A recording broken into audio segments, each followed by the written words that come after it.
Hare Krishna. It is my hope and prayer you are all surviving our yatra.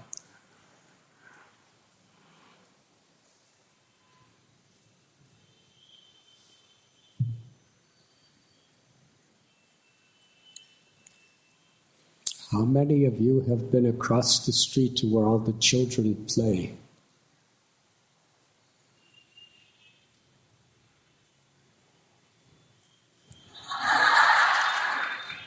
I was just there.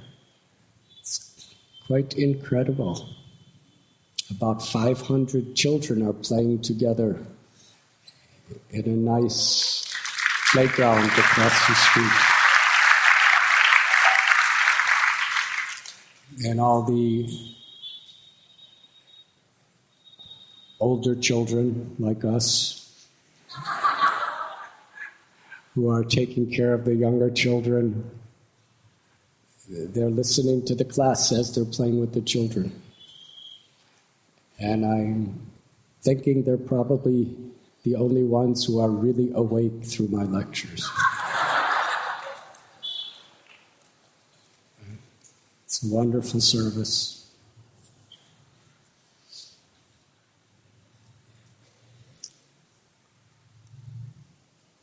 In our last narration,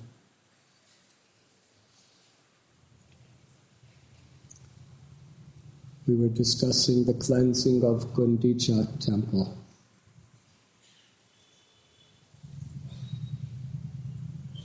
Lord Chaitanya Mahaprabhu, whatever he would begin, almost everything in the middle, and whatever was concluded was with the chanting of the holy names, sankirtan. As they were chanting and dancing ecstatically, we described how Advaitacharya, one of his beloved sons, Sri Gopal, fell to the ground unconscious. Lord Chaitanya told Sri Gopal, dance. Sri Gopal just followed Lord Chaitanya's instruction with total inspiration and began to dance, and suddenly appeared to have died in the presence of everyone. He was laying there lifeless. So why Advaitacharya, who is Panchatattvatmakam Krishnam Bhakta Rupa Swarupam Takam Bhaktavatara Bhaktakyam Namami Bhakti Shaktikam. He's one of the Panchatattva. He's the incarnation of the Lord. Karanodakshai Vishnu, Sada Shiva. Why was he crying to see his son in such a pathetic condition?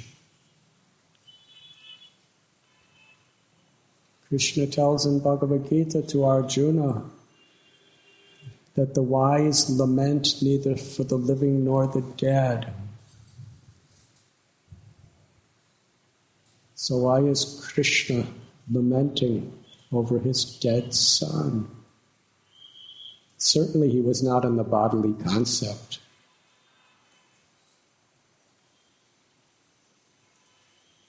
Srila Prabhupada explains that great devotees, even if they are detached from everything of this world, which means they're attached to exploiting or enjoying anything separate from the loving service of Krishna.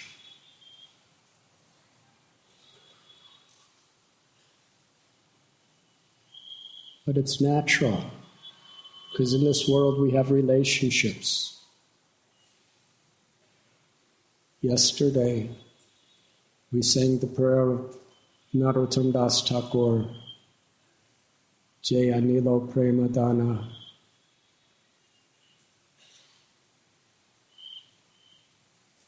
He's beating his head against the rock, feeling such pains of separation from Srinivasacharya. Rupa Goswami, Sanatan Goswami, Swarup Damodar Goswami. In fact, it is said that he wrote this song soon after the disappearance of Srinivasacharya and his disciple, who was Narottam Das Thakur's very dear friend, Ramchandra Kaviraj. Hearing the news of their disappearance, Narottam Das Thakur went into secluded places, to the forests, to the riversides, and wept in separation. Similarly, Subhadra was an expansion of Sri Radharani, the Yogamaya potency of the Lord. When her son Abhimanyu was killed in Kurukshetra, she wept,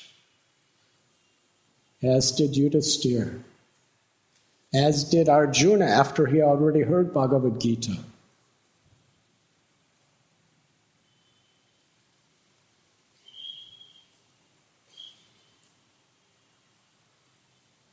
Because when someone dear to us, especially great souls, Sri Gopal was a great soul.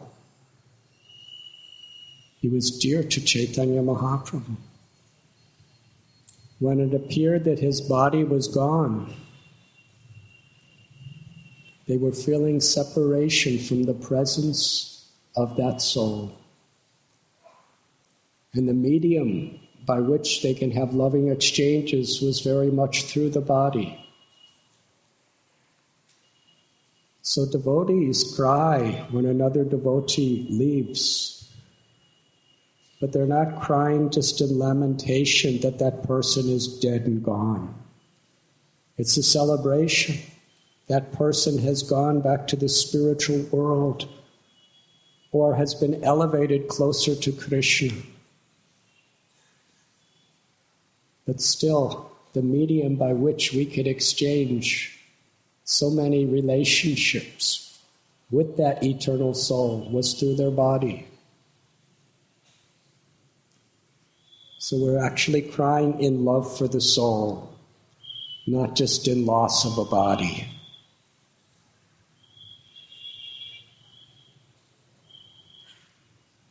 There's crying in transcendental knowledge and there's crying in ignorance. On the path of bhakti, we cultivate tears in knowledge, tears of gratitude, tears of joy in meeting, tears of separation. So Advaita was crying, and all the devotees, there was a couple hundred of them, and we were all gathered around Advaitacharya, whose son was laying in his lap. They were all crying, loudly chanting the names of Narasimha Dev.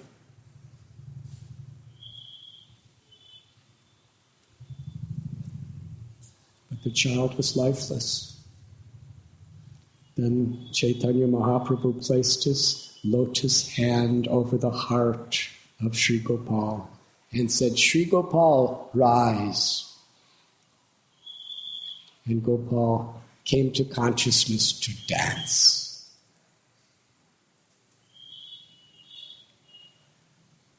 It's a beautiful story, but it also has an analogy. Because each and every one of us, aham bija pratapita, we're all the children of Krishna.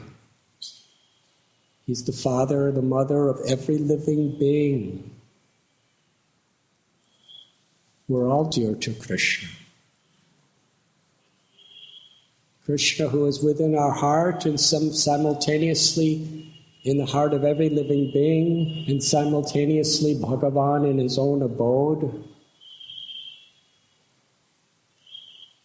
He loves every jiva with infinitely more intimacy than any mother or father could love their child in this world.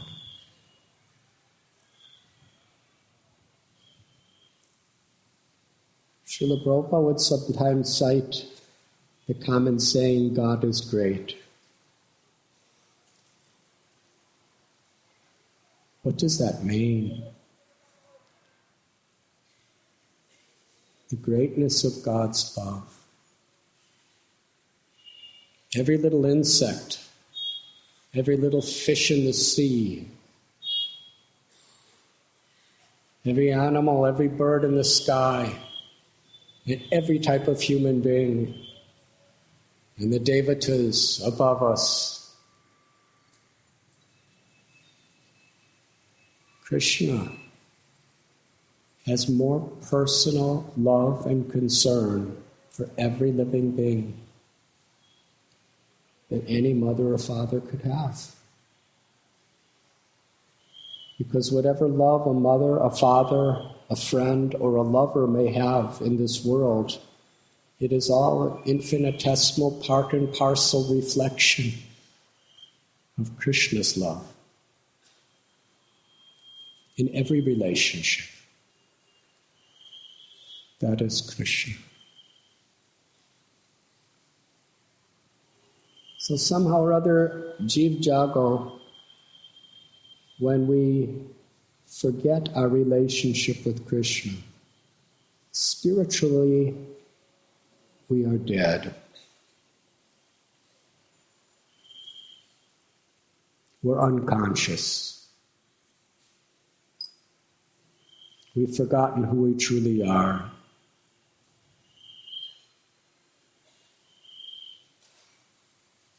But when the Vaishnavas, like Advaita and all the devotees, when they take compassion on us, when they feel for us, pray for us, cry to the Lord to show mercy upon us, then Krishna, who is within our hearts, awakens our bhakti, awakens our true life. And then we too can chant the holy names and dance.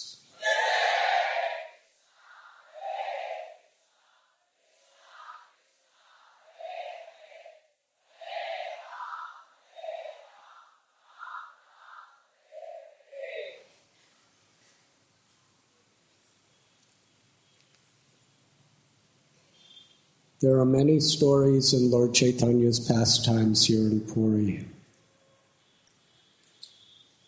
It's the very basis of the narration of Srimad Bhagavatam. Krishna loves his devotees.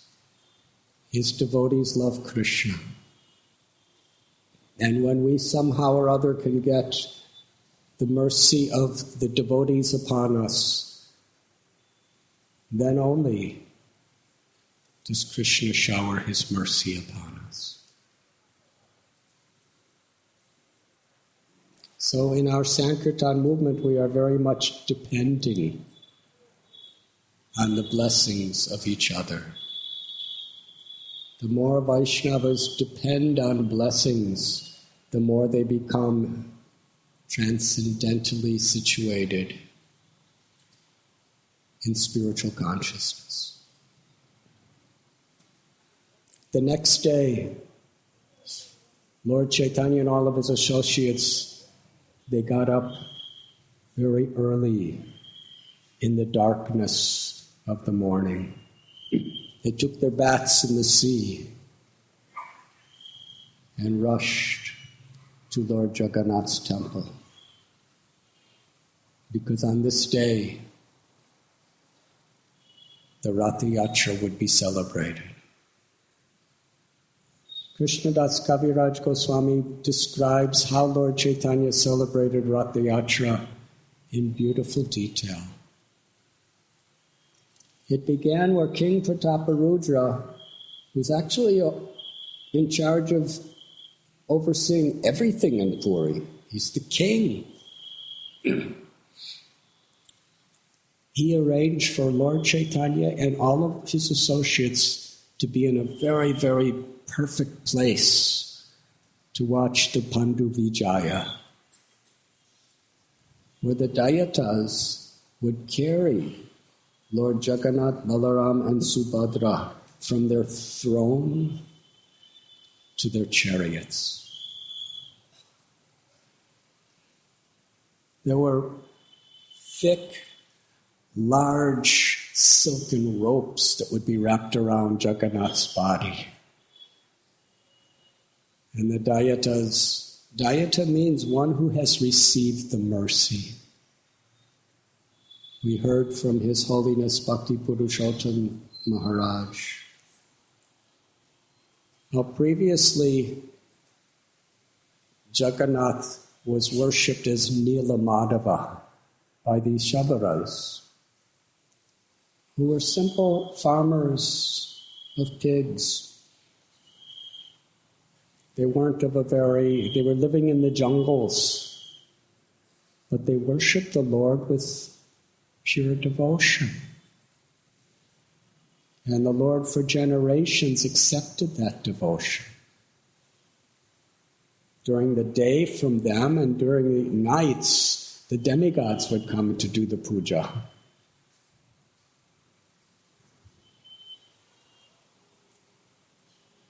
Krishna is not concerned with any external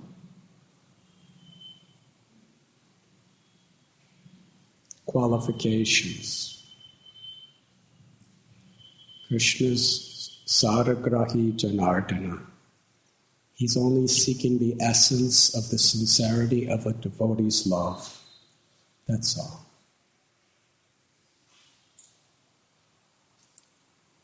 So the Dayatas, who are descendants of those persons, and the Dayatapatis, who are Brahmins, they have received the mercy of the Lord.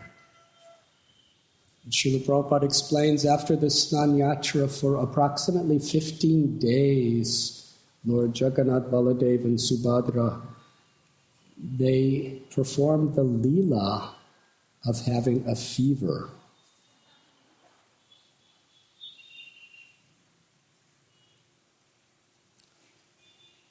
Just to invoke the feelings of servitude from his servants.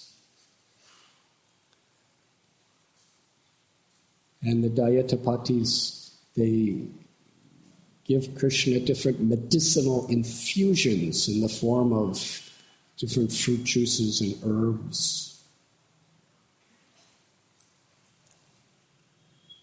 Actually, some years ago, we were here at Ratha Yatra, and we danced and we chanted from the beginning to the end, from Jagannath Mandir to Gundicha Temple.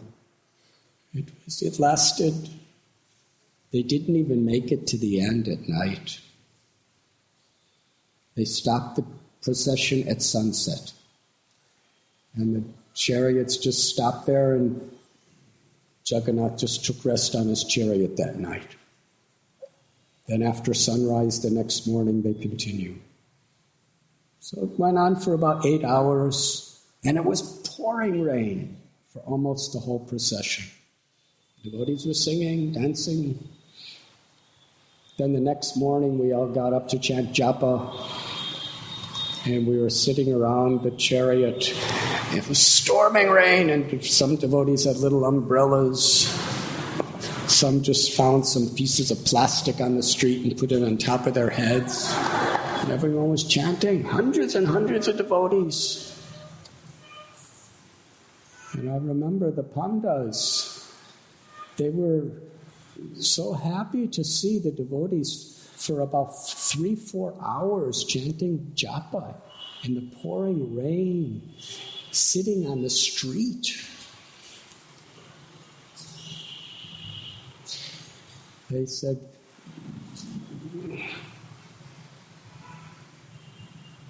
that in appreciation for the ISKCON devotees, we will give them one full rope of Jagannath's chariot to exclusively pulled by them.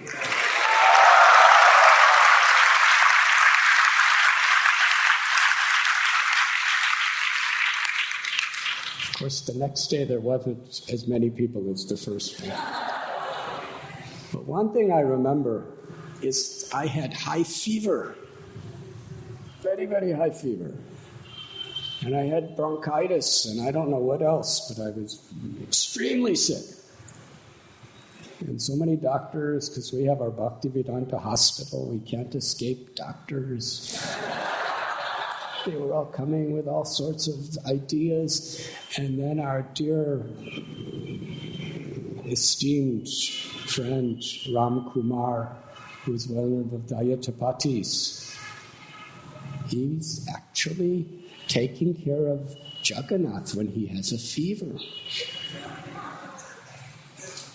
So he gave me the Mahaprasad of the medicine that Jagannath took for his fever. It was about this big. And I don't know what it was, but it was incredibly delicious.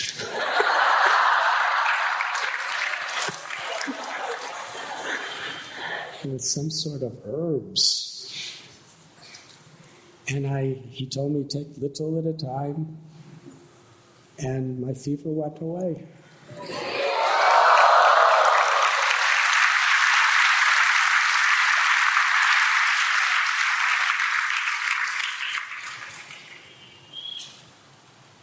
I remember we had a doctor who didn't believe Jagannath actually had a fever.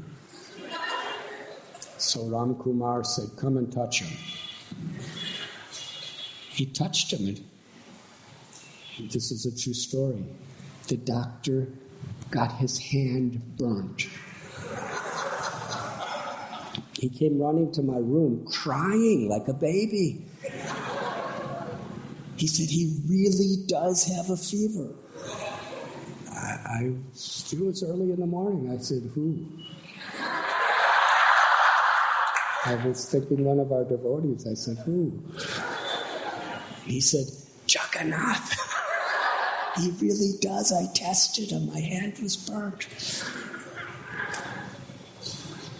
So Jagannath could reciprocate with devotees in so many wonderful ways.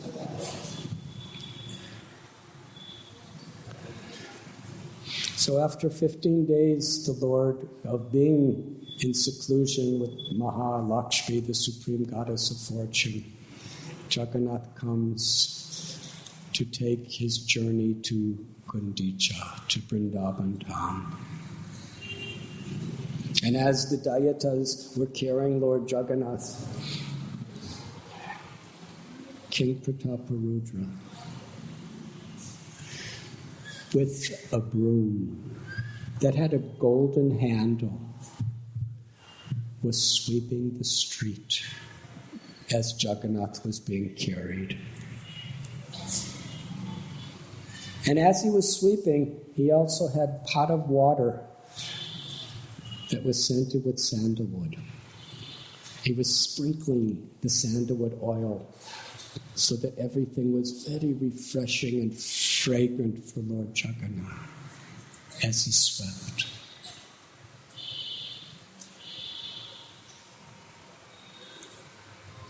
Now sometimes at our Ratha Yatras, politicians come and sweep the street. But they usually do it for votes. But Paramatma within the heart understands the sincerity of our intentions. Srila Prabhupada writes this. Krishna does not accept the things that we offer.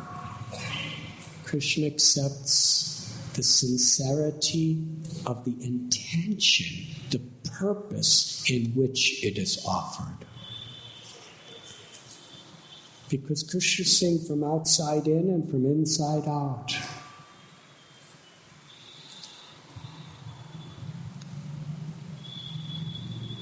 Lord Chaitanya, his heart melted. Previously, as been explained, Chaitanya Mahaprabhu was rejecting seeing the king because he was a materialistic person involved in so much materialistic activities.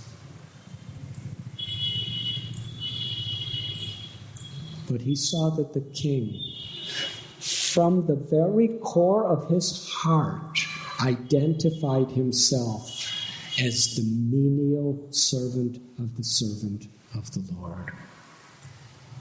Because sweeping is as menial as we could do. Anybody could sweep. You don't need an education. You don't need a high birth. You don't need beauty. You don't even need a strong body. Anybody could sweep.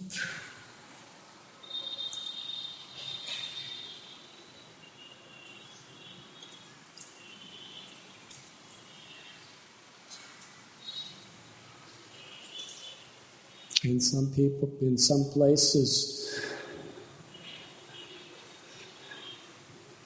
people who are considered to be of the lowest order of society are kept to live among themselves. I don't want to go into many details, but I've been to such places. They call them, in a most condescending way, the sweeper class.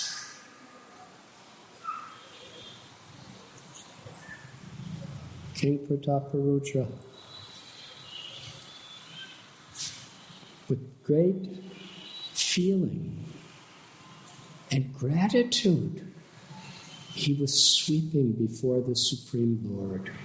And sweeping before all the devotees, he wanted everyone who was there to understand his true position. I might be a king in my role, but in my heart, I'm simply the menial servant of the Lord. And Kaviraj Goswami returns to this particular idea again and again in these pastimes. How Lord Chaitanya was so pleased that the king had such humility.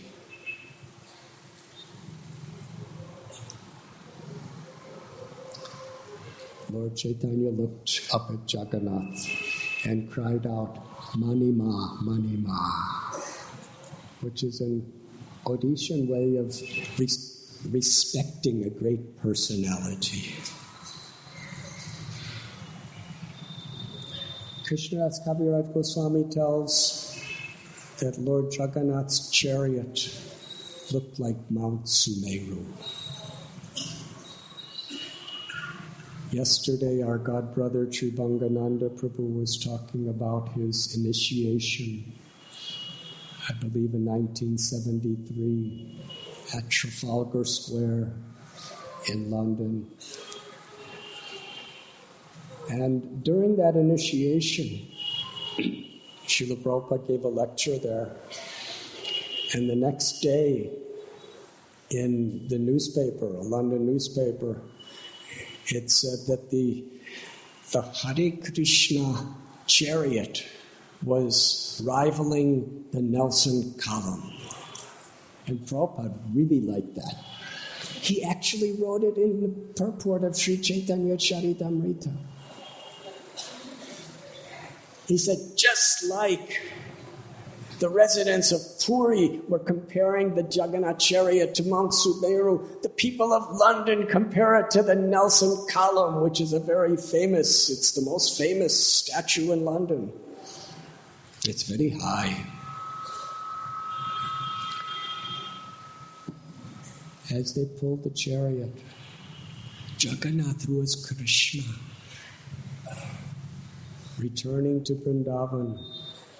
He was looking with his lotus-like eyes and saw the sand of Puri as the banks of the Yamuna. And he saw the little gardens of Puri as the forests of Vrindavan. Jagannath's mind was feeling great pleasure. Then Lord Chaitanya Mahaprabhu gathered all of his devotees and personally worshipped each and every one of them. With great feeling, he embraced each devotee, and with his own loving hands, he put garlands on them and anointed their limbs with sandalwood pulp. And he divided his devotees into 7 kirtan groups. Each group had a lead singer and a lead dancer. Each kirtan group had 2 mridangas and many, many karatals. The first group, Swarup Damodar Goswami was the lead singer, and Sri Advaita Prabhu was lead dancer. The second group, Srivas Thakur was singing, and Nityananda Prabhu was the dancer. The next group, Mukunda Dutt, led the kirtan. Haridas Thakur was the lead dancer. And the next group, Govinda Ghosh was singing, and Vakreshwar Pandit danced. Then the residents of Kulinagram started another group with Ramananda and Satyaraj Khan as the lead dancers. And in Srikhanda, they started a group from that village, and that kirtan party, Narahari and Raghunandan were the lead dancers.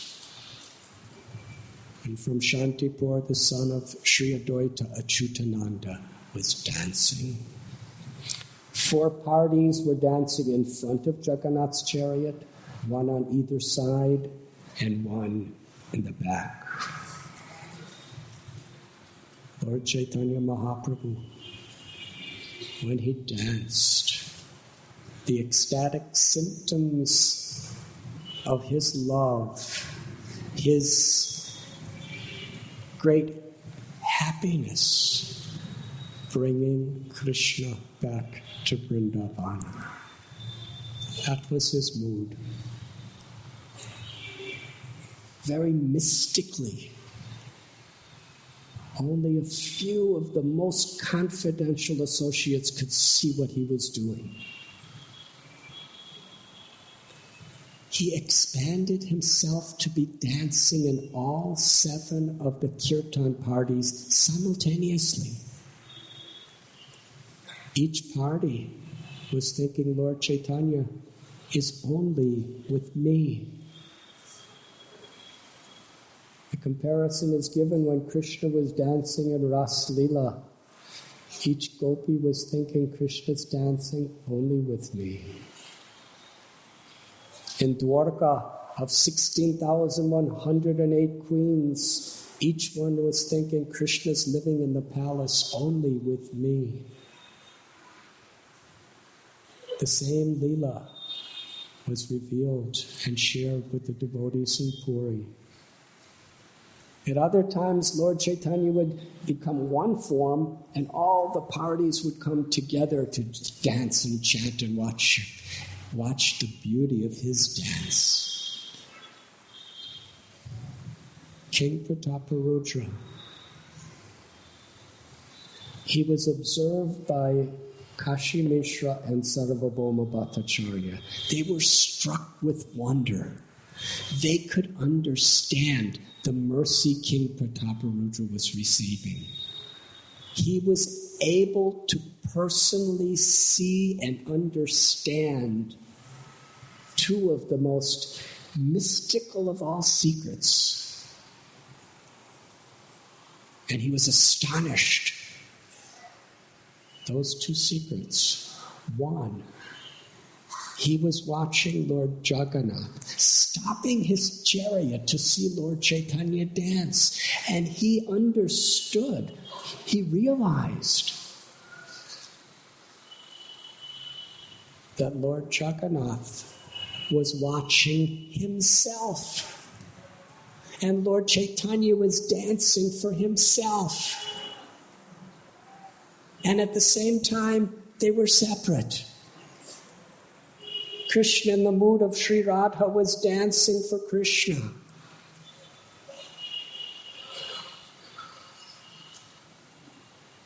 And he also could see how the Lord was dancing in all 7 parties simultaneously. Kaviraj Gautam Swami tells very clearly, Sri Chaitanya Mahaprabhu gave that mercy to Prataparudra Maharaj because he was so pleased with his menial service of sweeping the street for Lord Jagannath and the devotees. Lord Chaitanya, his Leela Shakti, was arranging all these incredible different manifestations of his pastime because Sri Chaitanya Mahaprabhu was totally absorbed. He looked up at Lord Jagannath and offered this simple prayer. Namo Brahmanya Devaya Go Brahmana Hitaya Cha Jagat Hitaya Krishnaya Govindaya Namo Namaha. And then he offered 2 other prayers glorifying the mercy, the beauty, and the pastimes of Lord Krishna. And then concluded with one prayer where he's revealing his heart. Naham viprona cha narapatir napi vaishona shudra. I'm not a Brahman or a Kshatriya or Vaishya or a Shudra, Brahmachari, Grihastha, Vanaprastha, Sannyasi.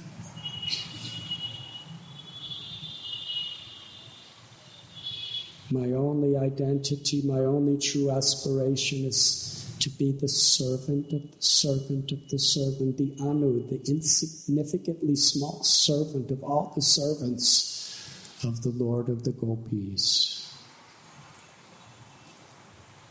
That was the prayer that Lord Chaitanya established the foundation of his sankirtan for the Yatra Yatra, where the most profound ecstasies of love were to be revealed.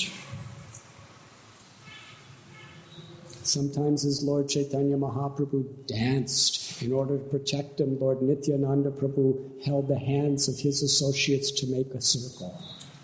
Around them, Govinda and Kashishwar made another circle, and around them, King Prataparudra and his ministers and associates made another circle, so that Sri Chaitanya Mahaprabhu could dance freely. Because there were millions of people there. This dance of love is something that the world has never witnessed before. Chaitanya Mahaprabhu, he didn't just cry, but his tears were shooting like syringes. And everyone around him was being bathed by Lord Chaitanya's tears of love. Like the samuli tree, his hairs were standing on end, like the flowers of a kadamba tree. Sometimes he would be light like cotton, sometimes he would be heavier than the earth. His beautiful golden complexion would turn to white, to pink. Sometimes his limbs were as hard as dry wood, and sometimes as soft as freshly churned butter. Sometimes from his mouth, jaja gaga, these sounds were coming that nobody could understand. He would roll on the ground like a beautiful golden mountain. And at other times he would leap so high into the air that people would look up upon him. And he'd be roaring out the holy names.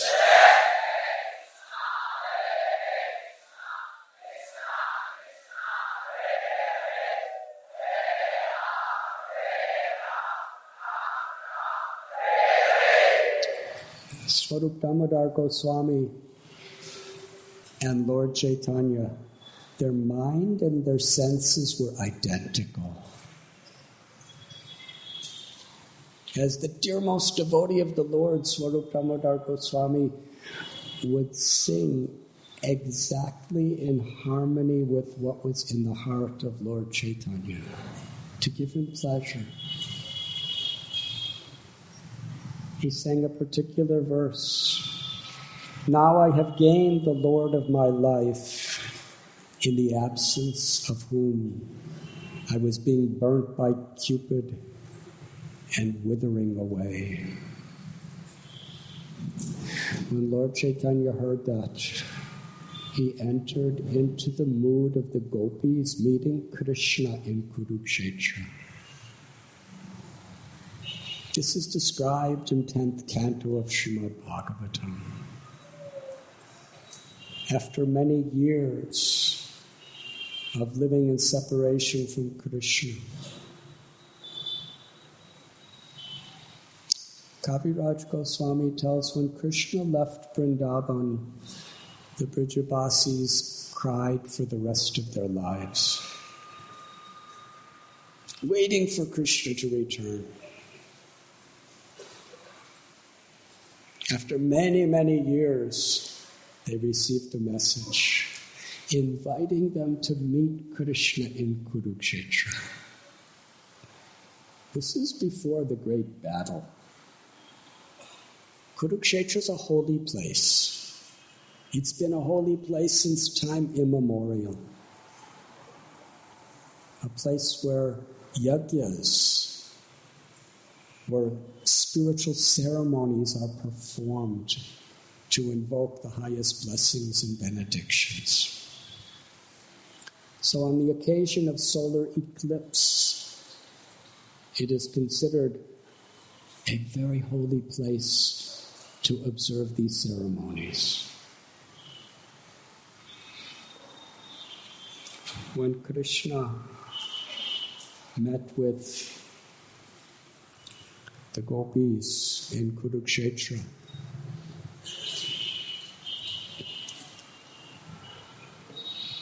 the experience is what was enacted by Lord Chaitanya during Yatra Yatra.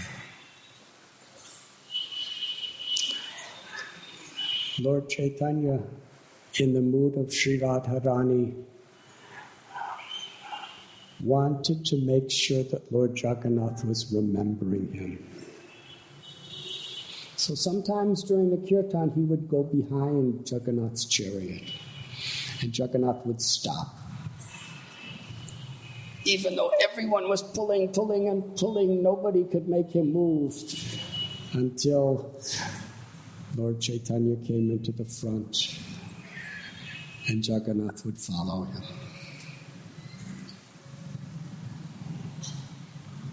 Lord Chaitanya, in the mood of Sri Radha, spoke to Lord Jagannath that I am the same Radharani and you are the same Krishna.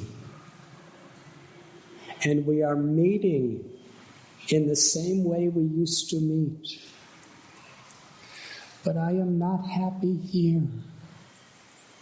These are the same moonlight nights of the month of Chaitra. And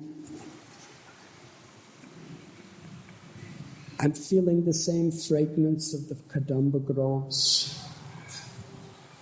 But I want to take you back to the river Yamuna's banks in the forest of Vrindavan. Because my mind is Vrindavan. It is said that the mind and the heart is one. But my mind is one with Vrindavan. I can never be happy until you return home once again to Vrindavan. Here, there are crowds of people, mighty elephants, horses, and chariots. So much noise and sound. But in Vrindavan, there's only the sweet humming of the bees, the chirping of the birds in the forest. Here, you are dressed like a royal prince, surrounded by mighty soldiers. But I wish to bring you back to Vrindavan, where you're dressed like a simple cowherd boy, accompanied by your flute.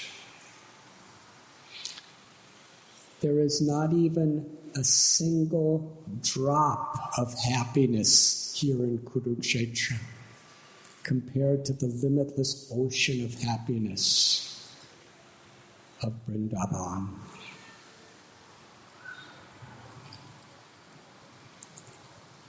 Lord Chaitanya continued that in his words to Lord Jagannath, that after you left for Vrindavan for Mathura, you sent Uddhav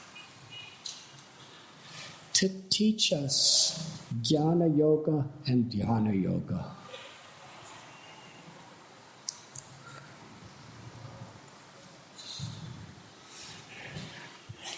Asking gopis to meditate. How could you do this? Why are you trying to kill us with this instruction to meditate on you? We're trying to forget you. We're trying to engage in materialistic activities, but we cannot forget you. You're telling us to meditate? We're drowning in an ocean of separation from you, swallowed by the Timingala fish of our ambition to serve you. Only if you come back to Vrindavan can we be satisfied. Have you forgotten your father, your mother, your friends? Have you forgotten Govardhan Hill, the banks of the Yamuna, and the wonderful forest that you performed your rasa dance? The Brijabasis, the residents of Vrindavan, they have given their hearts, their lives to you. Are you trying to kill them by staying away? Or will you save their lives by coming home? Sri Radharani, she spoke to Krishna through Lord Chaitanya, speaking to Jagannath, that I do not care for my own unhappiness, but seeing the moroseness on the face of your mother Yashoda, and seeing the suffering of all the Brijabasis,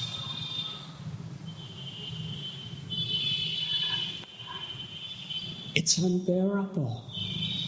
Why, Krishna, are you doing this to us? You are the only opulence of Vrindavan, and especially to Nanda Maharaj and all the inhabitants. Do you want us to die? Or will you come home and give us life? Then Krishna told Sri Radharani in Kurukshetra that I cry throughout every day and every night in separation from all of you. The residents of Vrindavan are my very life and soul.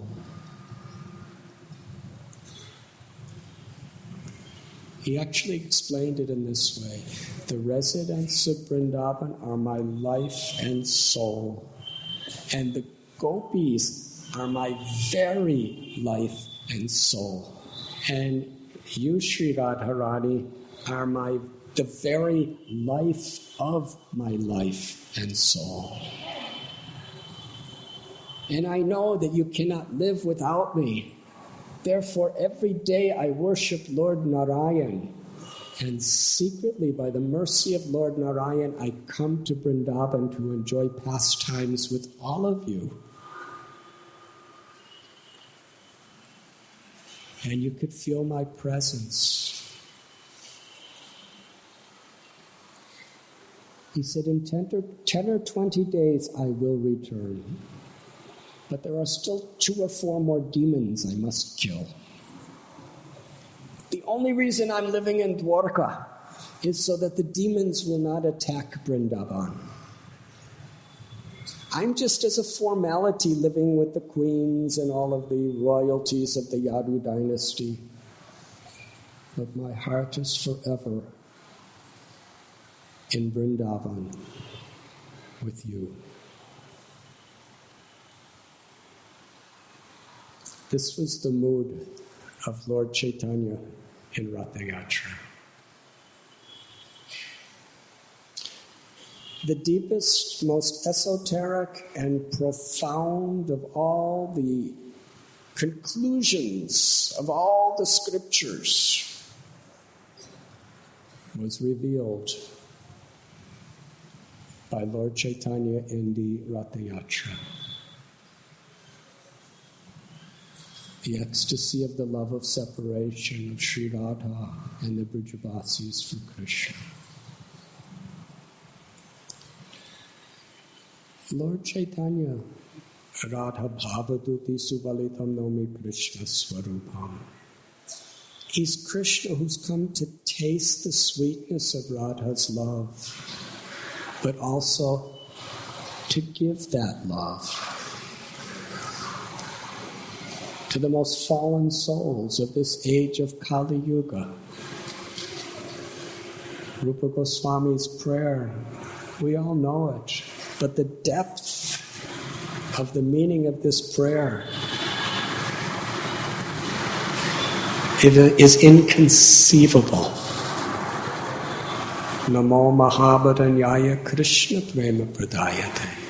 Krishnaya Krishna Chaitanya Namane Godatveshe Namaha. Just as Swarup Damodar Goswami understood the heart of Lord Chaitanya perfectly, Rupa Goswami also understood the heart of Lord Chaitanya perfectly. And he revealed it to the world. Here in Puri, at the Siddhabakula, when Lord Chaitanya was speaking to his devotees about Rupa Goswami, he said, I met him at Prayag, and seeing his humility, his devotion, I embraced him and invested my love in his heart. The followers of Lord Chaitanya are Rupanugas. This beautiful prayer, Namo Mahabharanyaya Krishna Prem Pradayate Krishnaya Krishna Chaitanya Namane Godatveshe Namaha, declares Lord Chaitanya as the most magnanimous, munificent, and merciful of all incarnations, even more merciful than Krishna.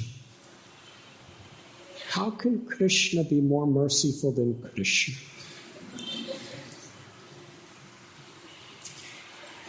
If Krishna wants to be more merciful than Krishna, Krishna is Swarat, he's independent, he can do everything, anything.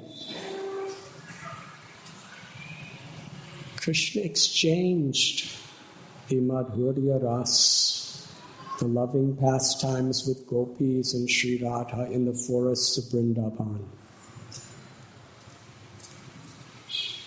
But only a small group of the most purified saints and sages from Dandakaranya, personified Vedas, could actually enter into that Leela, along with the Nitya Siddhas. But Lord Chaitanya comes in the age of Kali. Bhagavatam says, the people of this age of Kali are most unfortunate. Very uncontrolled senses, uncontrolled minds, unclean. So many distractions. In Satya Yuga, if you wanted to attain liberation, love for Krishna, 60,000 years of meditation. And that type of meditation, your mind would not waver for a moment from your object of meditation, Vishnu in your heart. How many of us, for 60 minutes, 60 days, 60 years, 60,000 years, meditating on Vishnu in our heart with no distraction? But anyone who was sincere had the capacity to do that. Kriteya dhyayato Vishnu. But in Kali Yuga, which is an ocean of faults, Sri Chaitanya Mahaprabhu comes, and here in Jagannath Puri, in a public place, Ratha Yatra, amidst millions of people, he's revealing the most intimate, loving moods of the rasa between Krishna and Sri Radharani in Vrindavan. And through his devotees, he's sharing this with the world. Our acharyas teach us very clearly, we cannot imitate these things. The way to approach these divine leelas, Lord Chaitanya taught, through the congregational chanting of the holy names. Lord Chaitanya taught us how to chant, Trinadapi Sunichena. We have to be humble, forgiving, tolerant.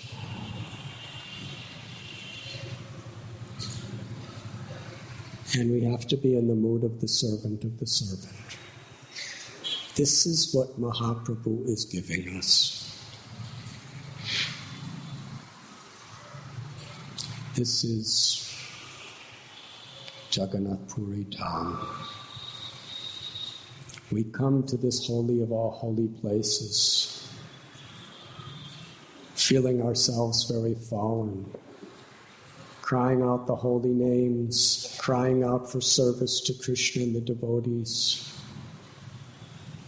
so that Lord Chaitanya Mahaprabhu, mercy will be upon us.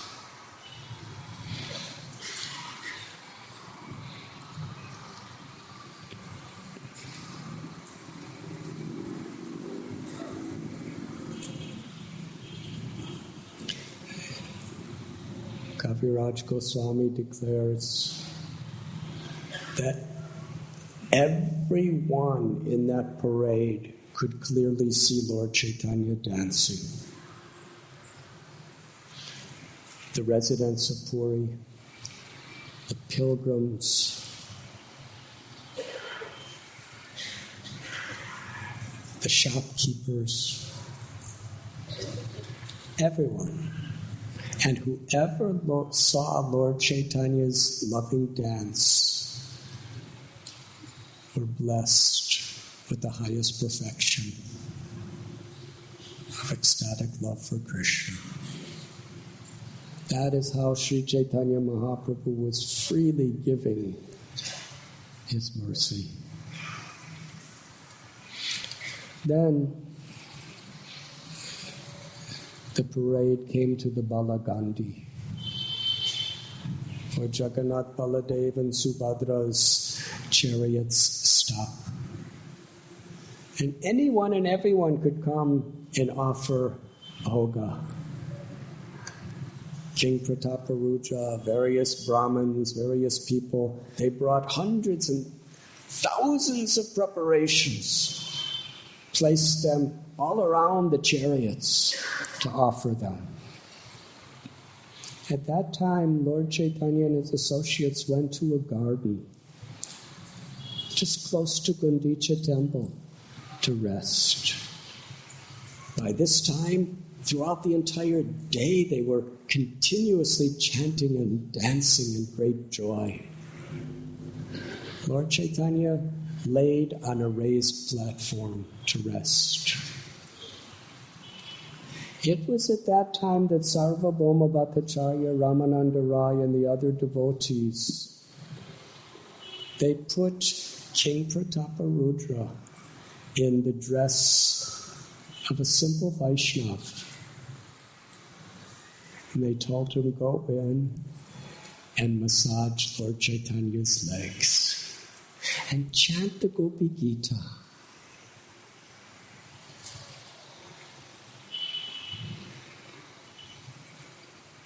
King Prataparudra had such faith in the Vaishnavas. Previously, during the chanting and the parade, Lord Chaitanya actually fell back into the arms of King Prataparudra. But as soon as he came to external consciousness, he curled his lips in distaste and said, I am condemned. I have been touched by a materialistic person. The king was devastated. Sarvabhauma Bhattacharya told him, actually, Lord Chaitanya is very pleased with you. But he's saying this because he's giving an example to others. So after that, really, King Prataparudra had to have great faith in the Vaishnavas to go back to massage Lord Chaitanya's legs. First, the king took the blessings and the dust of the feet of all the devotees. Then he went in. He offered his Dandavat pranams to Sri Chaitanya Mahaprabhu, who was laying on the platform in ecstatic love, and massaged his lotus feet. According to the instructions of Ramananda Rai and Sarvabhauma Bhattacharya, he began to sing the prayers, Jayati Te Dikam. Lord Chaitanya, in great, great love, was absorbed in hearing.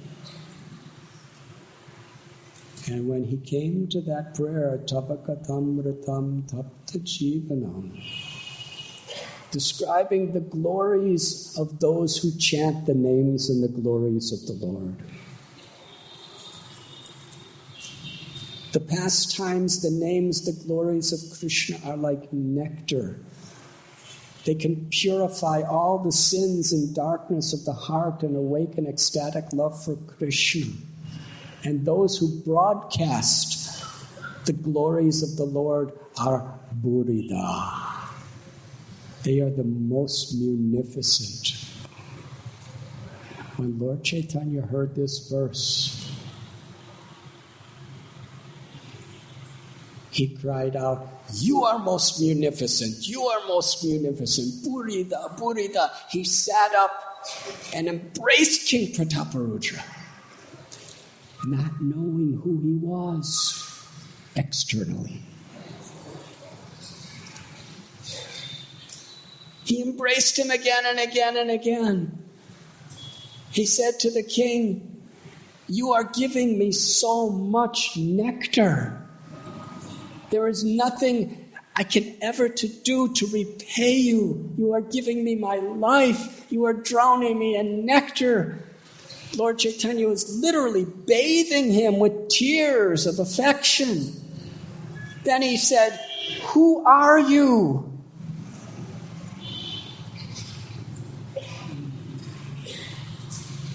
You cannot tell a lie to the absolute truth.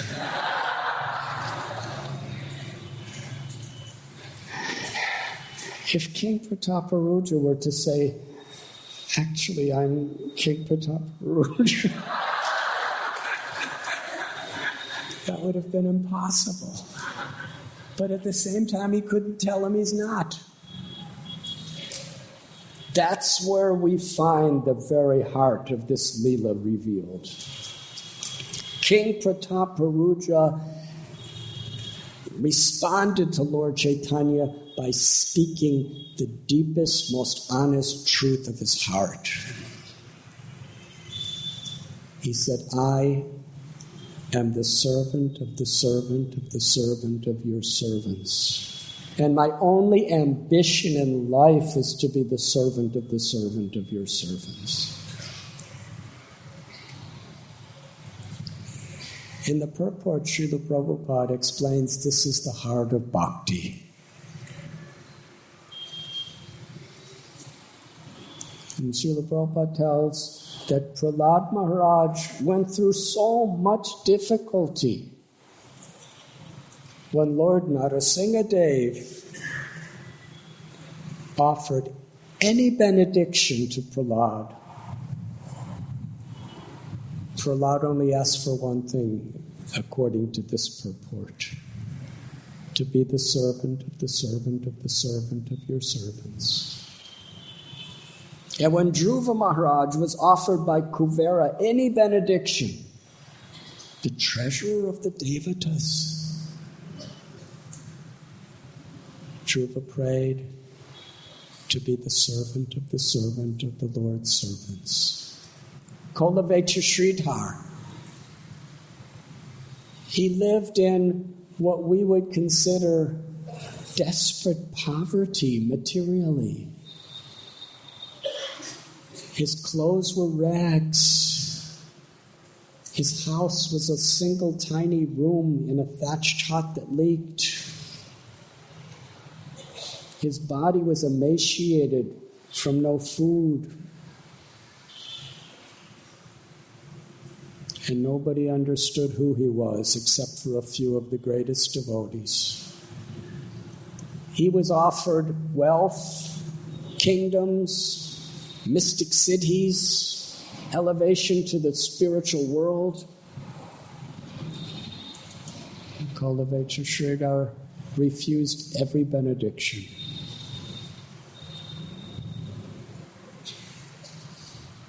Lord Chaitanya said, "I want to give you something." Lord Sridhar said, I don't want anything from you, Lord. Please be peaceful. I only want to make you happy.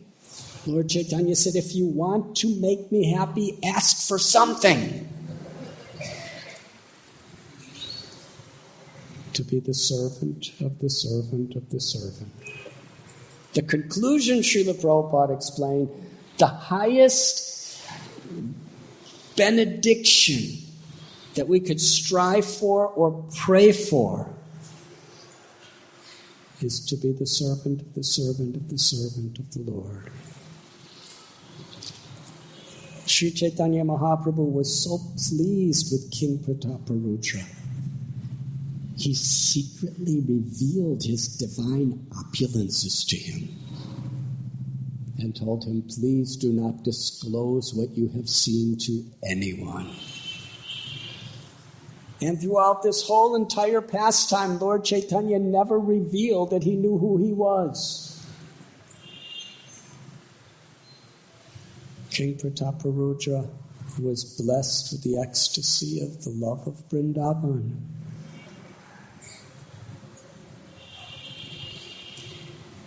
But the most instructive part of the story is what's coming next. Are you awake? Much louder, please. Thank you.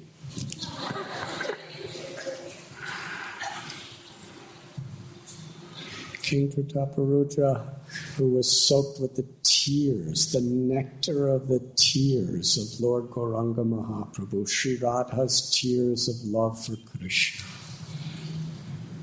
He bowed down and came out of the garden where the devotees were waiting for him.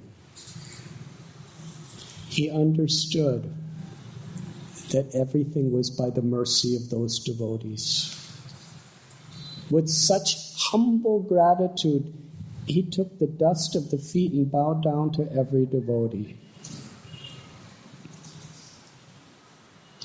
The devotees were overwhelmed with joy to see the mercy that Prataparudra Maharaj received. And here Srila Prabhupada explains,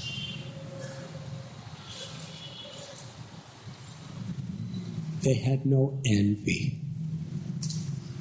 In this material world, the force of envy is so powerful. People cannot tolerate others having anything that they may want. And Srila Prabhupada explains, even in spiritual life, we're coming to renounce the false ego. But we could so easily become envious of other devotees.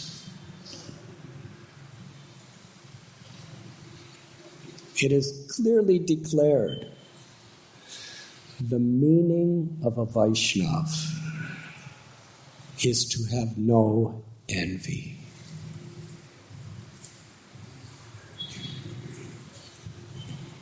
Please chant Hari Bol very loudly if you feel yourself to be a Vaishnava.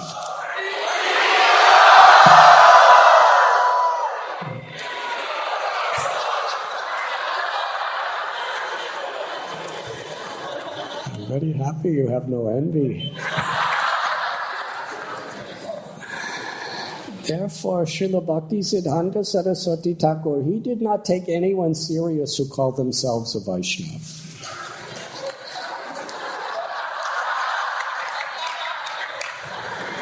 Srila Bhaktisiddhanta Saraswati Thakur and Lord Chaitanya himself took seriously a person who considered themselves Vaishnava Das, the servant of the Vaishnavas.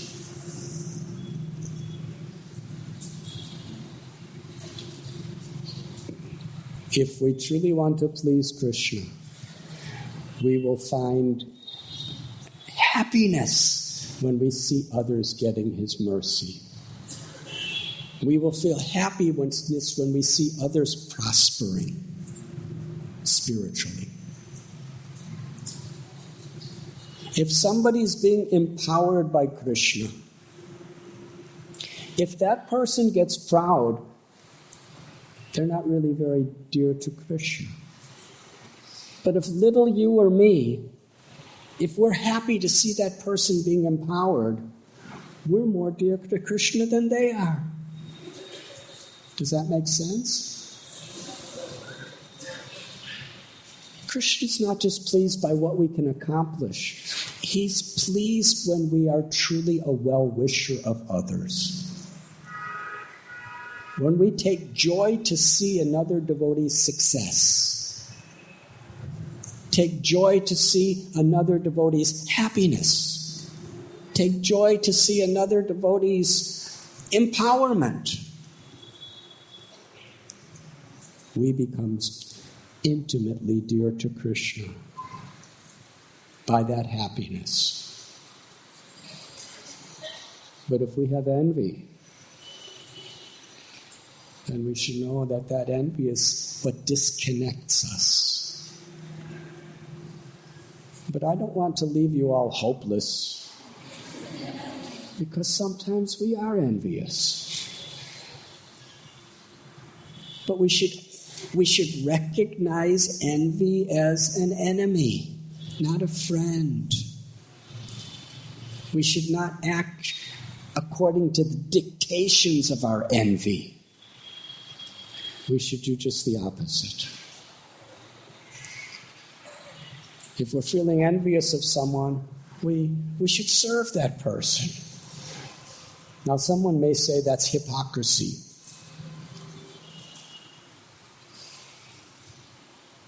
It's hypocrisy if we're doing it to get something material as a result. If I'm feeling envious, if I'm feeling miserable about a person's success, but I say, oh, you are so nice, and our motivation is we're going to get something even greater materially. I'll get fame, I'll get fortune. People will think I'm not envious, and they'll touch my feet. If that's our motivation, then we're hypocritical.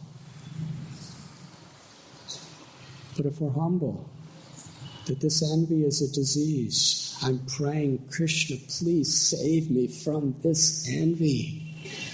I'm like Gajendra, helplessly in the jaws of the crocodile of envy. Please, Krishna, save me. Save me. And how do we cry out to Krishna to save me? By chanting his holy names.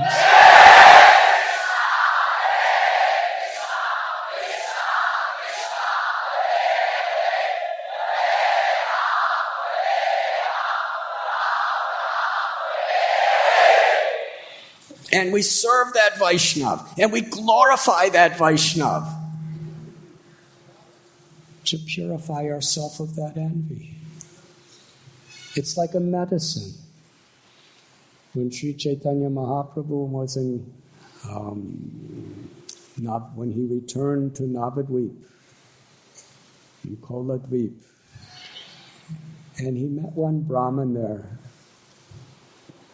The Brahmin said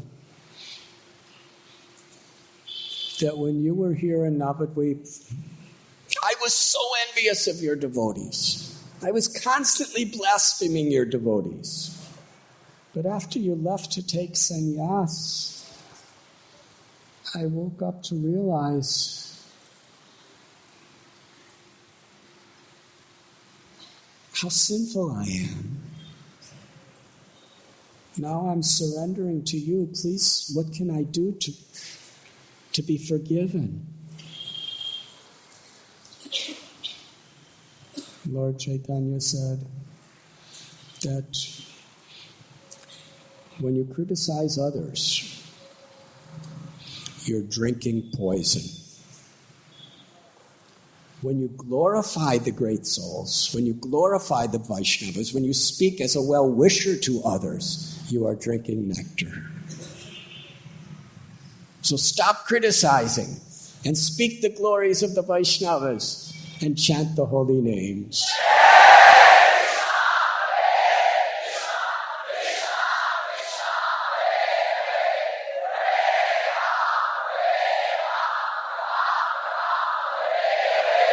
That is the medicine.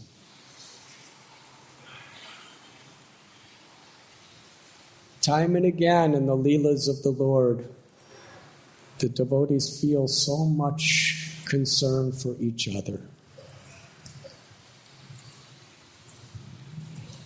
What a beautiful Vaishnava community we will have when we celebrate the good fortune of each other. And we're there with genuine care and compassion to help each other in our misfortune.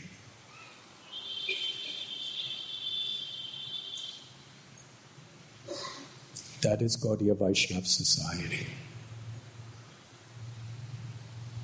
So the devotees, none of them were thinking, why didn't Lord Chaitanya bathe me with his tears? Why didn't he embrace me time and time again and say, I'm the most munificent? That's not the way a Vaishnava thinks.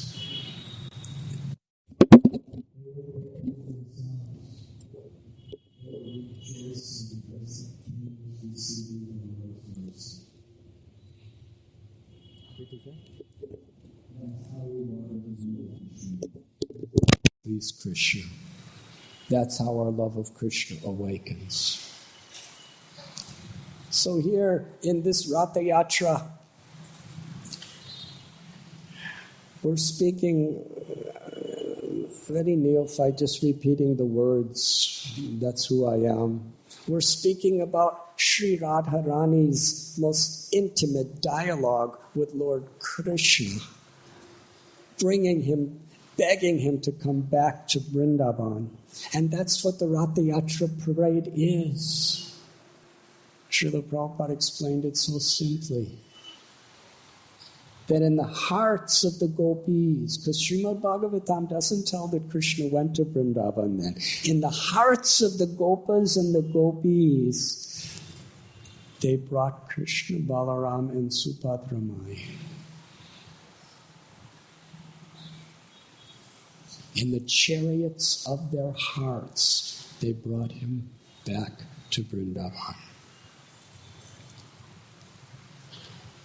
And Srila Prabhupada told in San Francisco to a large crowd of Americans, he said, this Ratha Yatra is bringing Krishna back into our hearts, back into the Vrindavan of our hearts. That is the meditation.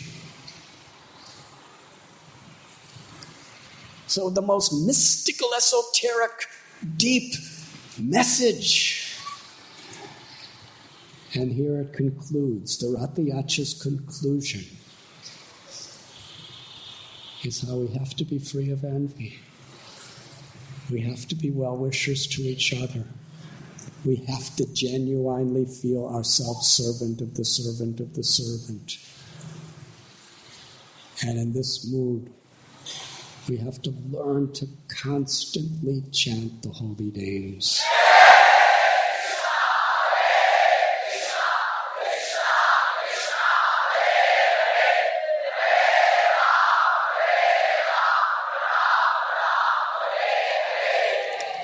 Then our heart becomes Vrindavan. Krishna reveals himself to us.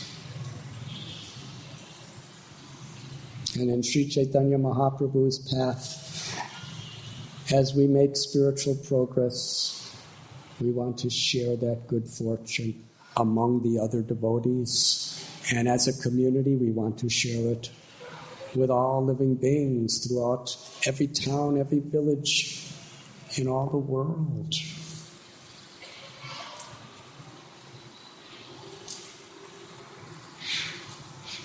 RG Media YouTube channel. Like, share, subscribe.